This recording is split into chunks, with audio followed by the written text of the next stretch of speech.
We sat both of you down and we did our VoteSmart test, which is our online tool on the Irish Independent website for the duration of the election, where we've asked all the parties a series of questions which you then give yes/no answers to, and it gives you back your percentage agreement. It aligns you with your candidate. Now, there's lots of reasons why people vote for different candidates. So it's not to tell you have to vote this way, but people choose because they like a party leader or a local issue or whatever. But Finian, who did the tool tell you should vote for in this election?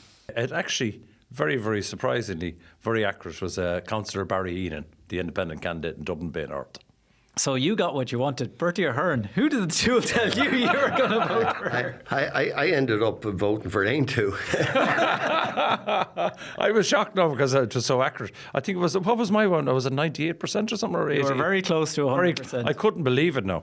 But we never agree 100% with anyone, even in our own political parties. I was pleasantly surprised. So there you go now. I was kind of disappointed I wasn't on the Socialist Party. Yeah. It was a big. You were hoping to get Joe Higgins and Claire Daly. Joe, yeah. I think you're Bertie. You were tied. You had Ain to, you had Fine Gael, and Fianna Fáil were just a smidgen behind.